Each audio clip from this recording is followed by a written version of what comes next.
जय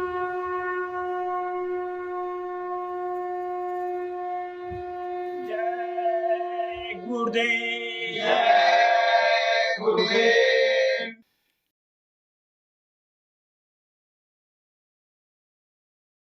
जय गुरुदेव। जय गुरुदेव।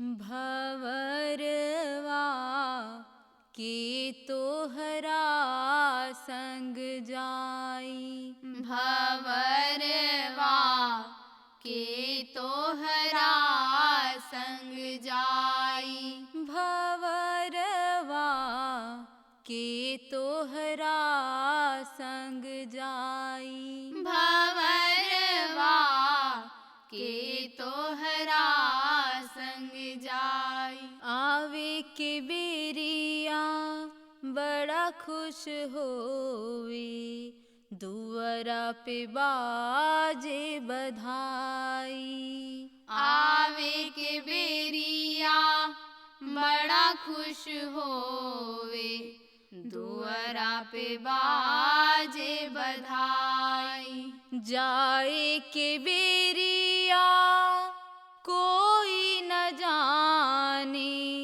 हंस अकेले उड़ जाई। भवरवा के तोहरा संग जाई। जाए के बेरिया कोई न जाने, हंस अकेले उड़ जाई। भवरवा के तोहरा संग जाई। भवरवा के तोहरा संग जाई। भवरवा के तोहरा संग जाई। डेहरी पकड़ के मेहरी रोए, बाह पकड़ के भाई। डेहरी पकड़ के मेहरी रोए, बाह पकड़ के भाई। बीचे अंगना माता जी रोए, बबुआ के होए विदाई।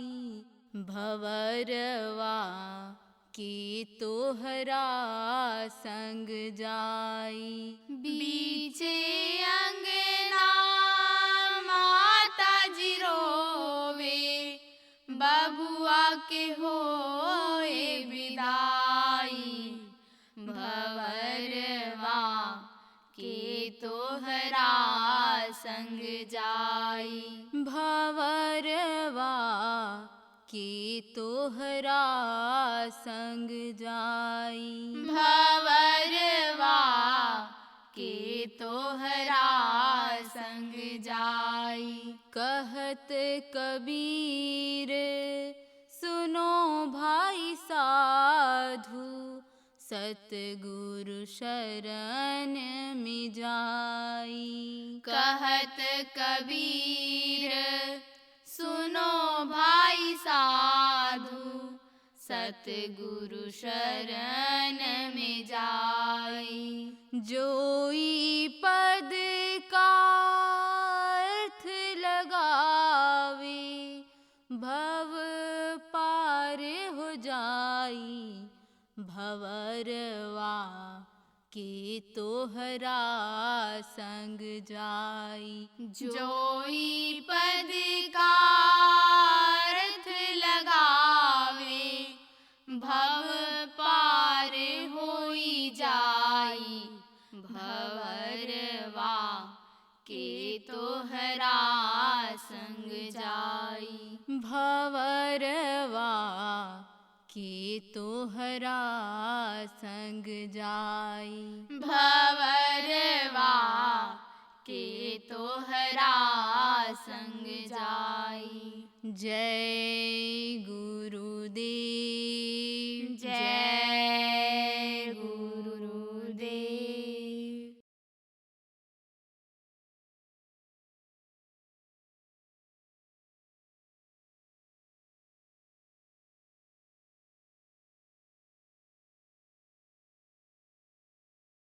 ये जो बीमारियां हैं, जैसे शुगर है, जैसे आपका ये लकवा है, और ये सब जो बीमारियां हैं, ये किसकी वजह से बढ़ेंगी?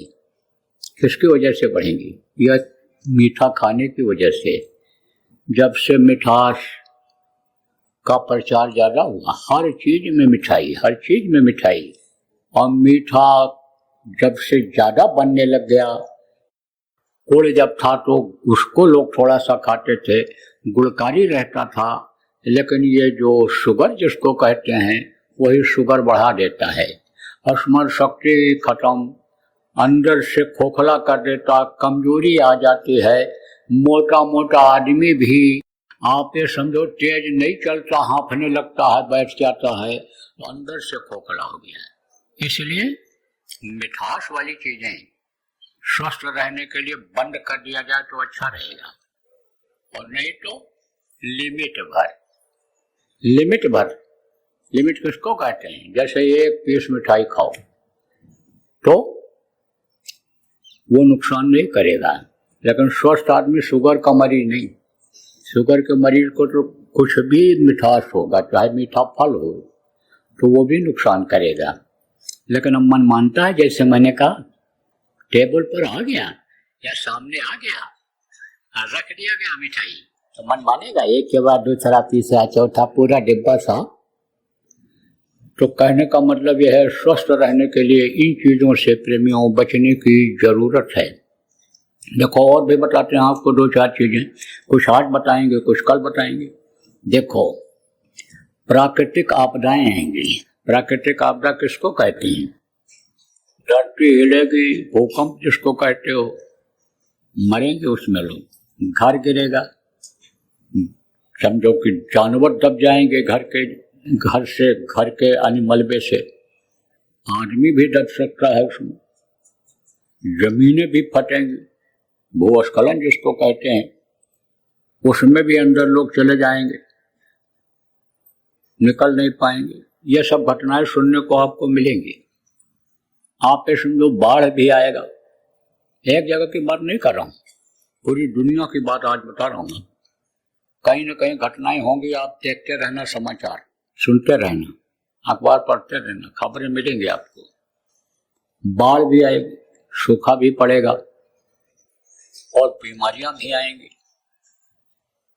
अतिवृष्टि अनावृष्टि जिसको कहते हैं, होगी ये, तूफान भी आएंगे। अब इससे कैसे बचा जा सकता है? इसको तो कहोगे भाई प्राकृतिक आपदा है, सब यही कहेंगे, और उसको कोई रोक नहीं पाते, कोई भी वैज्ञानिक रोक नहीं पाता है। मशीनें तो बनाई है इन्होंने, बदला तो देंगे, भूकंप आने वाला है, बाढ़ आने वाला है, तूफान आने वाला है, लेकिन रोकने की मशीन कोई नहीं बना पाएगी तक। वो तो आने आना है, रुकेगा कैसे? जब ये खुश होंगे, कौन खुश होंगे? देखो, जल देवता बताया गया, जल देवता है, देवताओं में मनुष्य ज्यादा पावर होती है, इसीलिए मनुष्य उस देवताओं के प्रभाव को रोक नहीं पाता है। तो ये जल देवता हैं, अग्नि देवता हैं, वायु पवन जिनको कहा गया देवता हैं, आकाश देवता हैं, ये सब देवता हैं। ये नाराज हो रहे हैं। क्यों नाराज हो रहे हैं? यह भी आपको बता दें, इसलिए नाराज हो रहे हैं। ये धरती इसलिए नाराज हो रहे हैं, ये देवता, पृथ्वी देवता इसलिए नाराज हो रहे हैं कि इसको लोग गंदा कर रहे हैं, इस पर गंदी चीजों को डाल रहे हैं। जैसे मांसाहार बहुत बढ़ गया, मांसाहार बढ़ने की वजह से क्या होता है कि बीमारियां आती हैं। खाली मांस अगर कोई खाए तो हजम करने में भले देर लगे उसको, लेकिन मिर्च मसाला जब डाल देता है उसमें तो चिकनाहट जब बढ़ती है और हजम भी नहीं होता है मांस। गर्म पानी में रोटी आप डाल दो, ठंडे पानी में रोटी डाल दो, जल्दी घुल जाएगी, लेकिन मांस डाल दो 2 दिन 3 दिन लगेगा घोलने में, हो सकता न भी घोले। तो अब आप ये समझो, लेकिन ये जो चीज़ें और उसके साथ मिलाई जाती हैं, वही हार्ट अटैक और यही बीमारियां पैदा करती हैं। और वो जो मांस के टुकड़े, हड्डी के टुकड़े और ये जो आपके खाल के जो टुकड़े, जिसको मलबा कहते हो, जिसको वेस्ट मटेरियल कहते हैं, उसको कहाँ डालते हैं?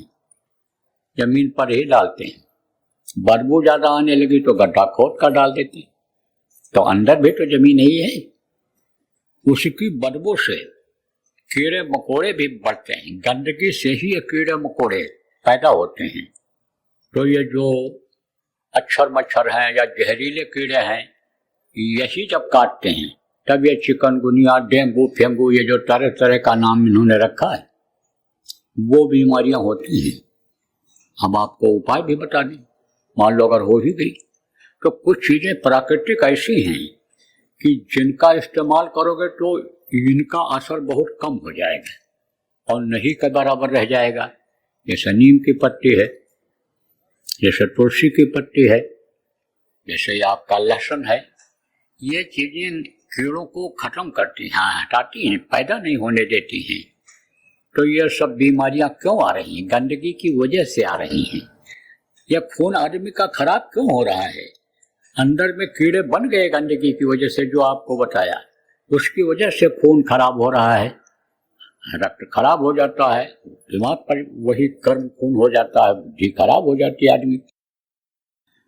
तो आप ये समझो कि गंदगी की वजह से ये दुखी है, खून बह रहा है इस पर। जो चीज नहीं होना चाहिए वो हो रहा है, इसको लोग ऊपर से डालते हैं। किसके लिए? आदमी को खत्म करने के लिए, दुश्मनी बस। किसको डालते हैं? बम को डालते हैं। तरह तरह का बम, तरह तरह का हथियार बना लिया आदमी। कहते हैं विकास कर रहा हूं, विकसित हो रहा है, विश्व विकसित हो रहा है, ये देश विकास कर रहा है, तकनीक में सबसे आगे है। लेकिन ये नहीं मालूम है कि ये चीजें जो हम बना रहे हैं, एक दिन हम ही को ये खत्म कर देंगी। लेकिन अभी अहंकार में दूसरे के ऊपर डाल देते हैं, दूसरी जगह पर डाल देते हैं आदमियों को खत्म करने के लिए, और वो आप ये समझो धरती को फाड़ देता है, धरती के अन्य जो तत्व हैं उनको खत्म कर देता है। अब वो जो धरती से अन्य टकरा करके हवा जाती है, वो किसको लगती है? आदमियों को लगती है। इतिहास उठा करके देख लो, पहले विश्व युद्ध हुआ, विश्व युद्ध का खामियाजा आप ये समझो कितना भोगना पड़ा लोगों को। आज भी कोई लूला है, कोई लंगड़े हैं, कोई अंधे हैं, कोई कुछ है, कोई कुछ है, सही अंग बन ही नहीं पाता माँ के पेट में, उसके असर से ऐसे बच्चे पैदा हो रहे हैं बेकार। अब आप इस बात को समझो कि यह धरती दुखी है। कल आपको बताऊंगा, आज तो समय नहीं रहे, नामदान भी देना है, कल आपको बताऊंगा किसको रोका जा सकता है। मैं तो केवल राय दे सकता हूं, मैं तो केवल प्रार्थना कर सकता हूं, और अगर हमारी बात को ये लोग मानेंगे, मान लेंगे, तो बात मानने का परिणाम सामने आ जाएगा। तो अब आप ये समझो धरती दुखी है। यही मिट्टी, धरती की ही मिट्टी जब इकट्ठा हो जाती है, वही मिट्टी जब कड़ी हो जाती है तो पहाड़ बन जाता है, पत्थर बन जाते हैं। अब वो पत्थर बढ़ते हैं और उसी पत्थर को ऐसे लटका दो ऊपर, धरती से उसका संबंध खत्म हो जाए तो उसका विकास नहीं होता है। जैसे माँ का कोई बच्चा हो, दूध उसको जरूरत है, दूध न पिए तो आप ये समझो कि तंदुरुस्त नहीं होगा, तंदुरुस्ती उसकी ठीक नहीं हो पाएगी। ऐसे ही समझ लो आप। तो ये पत्थरों को लोग जो काटते हैं, आप ये समझो कि जैसे उंगली हो आपकी, उसको काटो। मोटी बात आप ये समझो कि शरीर में जैसे कोई फफोला यानी जैसे निकल आता है, ये यानी अभी मांस बढ़ जाता है, मांस बढ़ जाता है तो ये बराबर नहीं रहता है, खाल बराबर नहीं रहती, उभरा हुआ वो रहता है, जिसको गिल्टी कहते हो, ये कहते, उसको काटोगे तो दर्द नहीं होगा, काटने पर दर्द होता है। ऐसे ही शरीर का एक, धरती का एक अंग है ये पहाड़, तो पहाड़ों को काटोगे तो धरती खुशी होगी। अरे भाई, धरती को खोदोगे तो धरती खुश होगी। वो तो सहनशीलता इसमें ज्यादा है, काट कूट खोद खाद धरती सहे, काट कूट बन रहा है, और कुटिल वचन साधु सहे और सहा न जाए। आप ये समझो कि वो तो बर्दाश्त के लिए एक तरह से हैं वो। तो कहने का मतलब यह है कि धरती को नुकसान न पहुंचाया जाए, इनको गंदा न किया जाए। आप ये देखो, जल क्या है? जल जीवन है आदमी का, लेकिन आप ये समझो कि जल को लोग गंदा कर रहे। नदियां हैं, नदियां स्नान करने के लिए बनाई गई, पानी पीने के लिए बनाई गई, स्वच्छ और साफ रखने के लिए उसको मछलियों को बना दिया प्रकृति ने कि जो कीड़े मकोड़े होंगे उनको मछलियां खा जाएंगी जो पैदा होंगे, पानी शुद्ध साफ रहेगा। लेकिन कितना टट्टी और पेशाब पिएंगे भैया, वो मछलियां कहाँ पी पाएंगी? अब नदियों का पानी देखो कितना गंदा है। ये सबका फर्ज बनता है कि भाई उसको साफ सुथरा रखा जाए। सरकार कितनी भी योजना चला देगी नदियों की सफाई के लिए, लेकिन आदमी अपने कर्तव्य का पालन, देशभक्ति का पालन नहीं कर पाएगा तो कहाँ से साफ सुथरा रह पाएंगे। इसलिए उसको साफ रखने की जरूरत है। जल का उपयोग होना चाहिए, दुरुपयोग नहीं होना चाहिए। कोई ये कहे कि पानी कम खर्च करो या पानी बचाओ और फिर आपने बचाया, तो आप क्या समझ पाए, क्या जान पाए? सत्संगों में आने से आपको क्या फायदा हुआ? तो इसकी करो रक्षा। जो भी पेड़ पौधे हैं ये, इनकी करो रक्षा। ये हैं जीवन दाता। आप ये समझो कि ये क्या पैदा करते हैं? ये ऑक्सीजन पैदा करते हैं जिससे आदमी जिंदा रहता है। आपको बताया गया ये 2 सुराख इस शरीर के अंदर में हैं। ऊपर यहाँ जिसको नाक कहते हो, इसमें 2 सुराख है। एक से अच्छी हवा अंदर जाती है और दूसरे से बाहर निकलती है। देखो ये ऑक्सीजन वाले जो पेड़ हैं, इनको देवता बताया है ऋषियों ने कि देवता मान करके इनकी लोग पूजा करें, क्योंकि सबसे ज्यादा ऑक्सीजन कौन देता है? आपका पीपल का पेड़। लेकिन खोजोगे तो पीपल के पेड़ मिलेंगे इस समय, फटाफट काट देते। बरगद का पेड़ है, जो बड़े पत्ते वाले पेड़ होते हैं ऑक्सीजन ज्यादा देते हैं। नीम का पत्ता छोटा होता है, वो ऑक्सीजन देने बजाय कार्बन डाइऑक्साइड जिसको कहते हैं, जो गर्म हवा, गंदी हवा एक समय में एक नाक के सुराख से निकलती है, वो देते हैं। तो कहने का मतलब है कि प्रकृति की चीजों को छोड़ो मत, इनकी करो रक्षा। और रक्षा करोगे तो जब इनकी इज्जत करोगे तो ये तुम्हारी भी इज्जत करेंगी। देखो किसी के पास साइकिल हो, कीचड़ लगा हुआ, बाइक को उसमें कीचड़ लगा हुआ, सर सफाई न हुई हो, उस पर बढ़िया बढ़िया कपड़ा पहन करके बैठ जाओगे तो समझेगा रे गंवा रही हैं। और अगर साफ रखोगे तो कदर बढ़ाएगा, कीमत बढ़ाएगा। ऐसे ही हर चीज की कीमत होती है और हर चीज का सम्मान इन आदमी को करना चाहिए। तो उससे आपका सम्मान वो बढ़ाएगा, आपकी इज्जत वो बढ़ाएगा। इसलिए इन चीजों को भी आज सीखने की जरूरत है और पीछे ये देखने की जरूरत है हमने कितना इन चीजों का पालन किया। ये जो अग्नि है, अग्नि किस लिए बनी थी? अग्नि जीवन दाता है। आग में आप सेक लेते हो, आपकी उंगलियां टेढ़ी हो जाती हैं ठंडी में, उसमें आप सेक लेते हो, बदन को गर्मी दे देते हो। अगर मान लो कोई नस ब्लॉक हो रही हो, नस बंद हो रही हो, उनका दौरा ठंडा हो जाने की वजह से नहीं हो पा रहा हो, तो सेकाई करने से वो खून बहने लग जाता है, गर्म जब हो जाता है। भोजन बनाने के काम में अग्नि आती है, भोजन बनाने का काम आती है अग्नि। मनुष्य का भोजन क्या है? शाकाहारी भोजन है। पेड़ पौधे से जो फल निकलता है वो मनुष्य का भोजन है।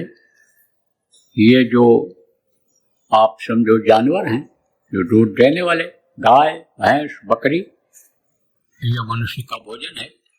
और मनुष्य आप समझो क्या खाने लग गया है? मांस। वो कच्चा मांस रख दो अभी किसी के सामने, अब कटो बिल्कुल ताजा ताजा है, निकाल के लाया हूं, खा लीजिए। खाएगा? नहीं खाएगा, कहेगा इसको पका दो।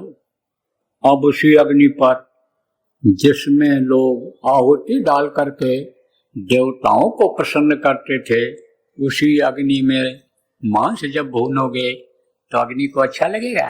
नहीं लगेगा।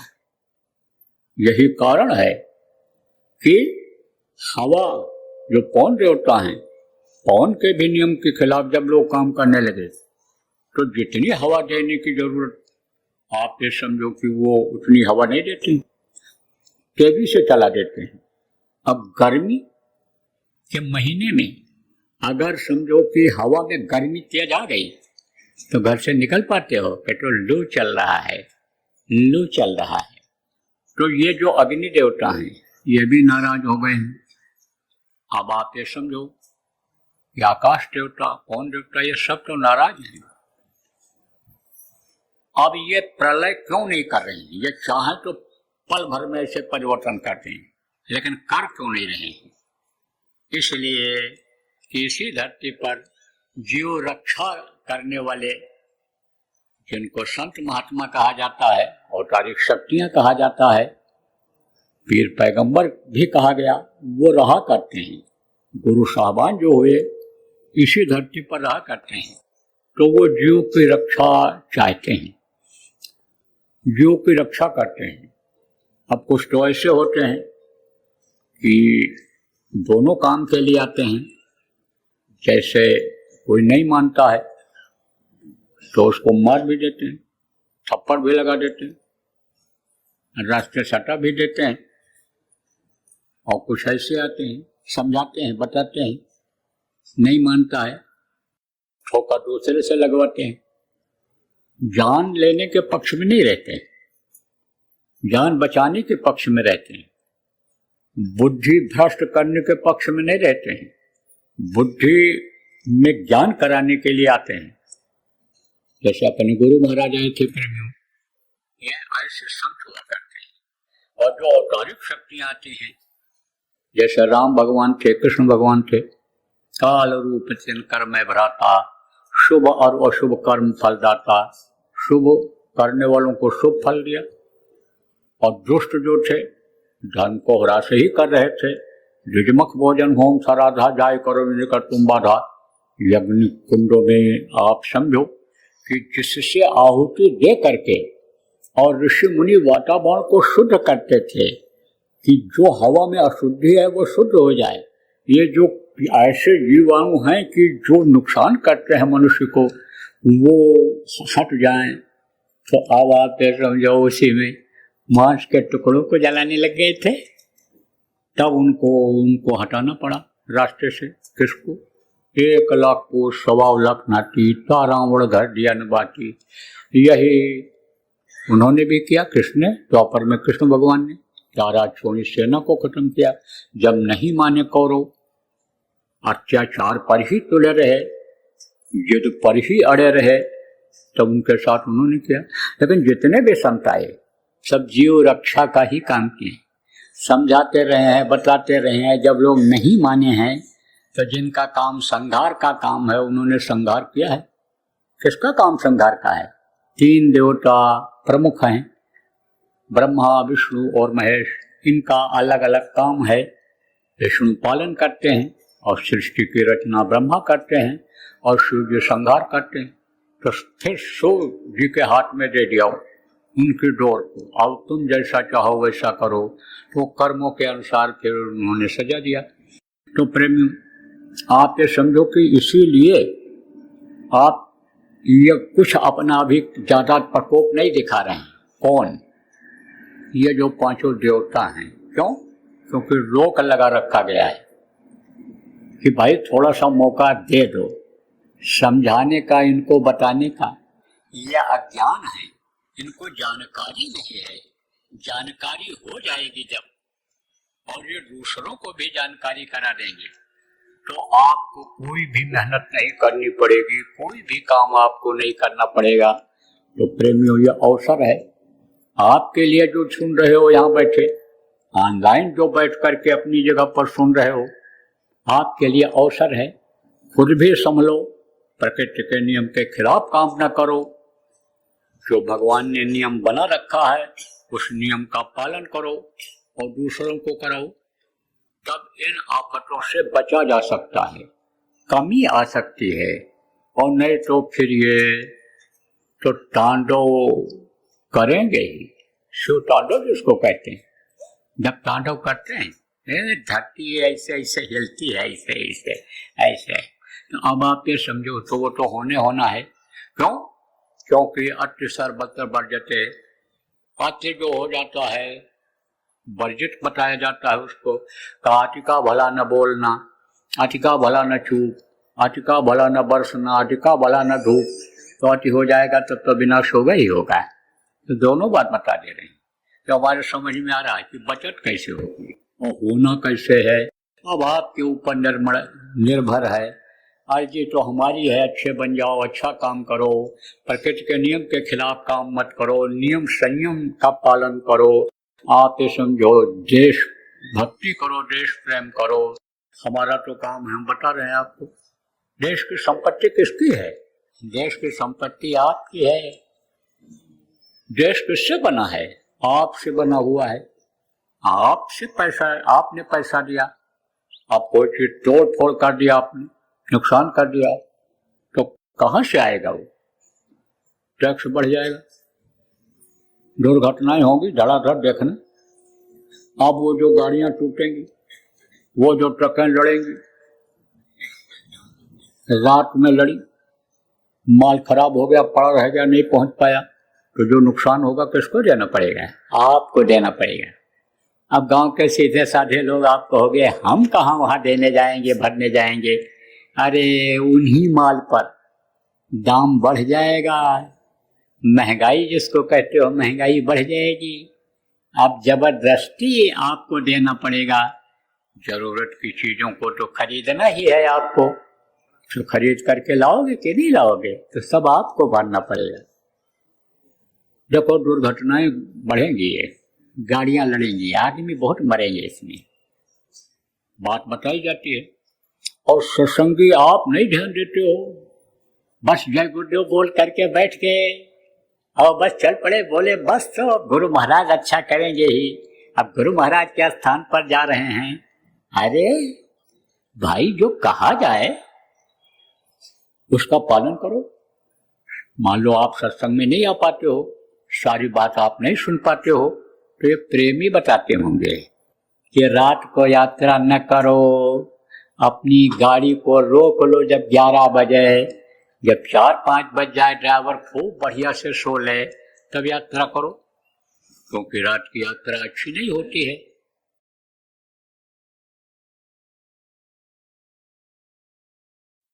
आपको कल बताया था कि संयम और नियम का पालन करना, नहीं तो बीमारियां आपके ऊपर असर कर जाएंगी। तो बीमारियां तो आएंगी, सर्दी जुकाम बुखार जिसको आप साधारण कहते हो, यही बड़ा रूप ले लेगा, विकराल रूप ले लेगा। हल्का बुखार भारी हो जाएगा, जानलेवा हो जाएगा। जुकाम यही जब जकड़ जाएगा, सांस लेना मुश्किल हो जाएगा, तब कल्या सूझ जाएगा, अंदर कुछ जा नहीं सकता है, आपके सांस लेने में दिक्कत हो जाएगी। इसलिए संयम और नियम का पालन करना, ठंडी गर्मी और ये चीज़ें जो यानी जितना ही बर्दाश्त करने के लायक शरीर है उतना ही आप बर्दाश्त करना, बाकी बचे रहना, तो बीमारियां भी आएंगी। जय गुरुदेव। सरकारी व गैर सरकारी अनुदान के लिए बिना सत्संगियों के सहयोग द्वारा जनहित के कार्यों में लगी हुई बाबा जय गुरुदेव धर्म विकास संस्था का मुख्यालय पिंगलेश्वर रेलवे स्टेशन के सामने मक्सी रोड, उज्जैन, मध्य प्रदेश में है। यहाँ पर सत्संग व नामदान का कार्यक्रम होता रहता है। अतः आप श्रोताओं से अनुरोध है कि बाबा उमाकांत जी महाराज के आश्रम उज्जैन एक बार परिवार सहित जरूर पधारिएगा। आपके सुझाव के लिए व्हाट्सएप नंबर 9575 600700। जय गुरुदेव, जय गुरुदेव।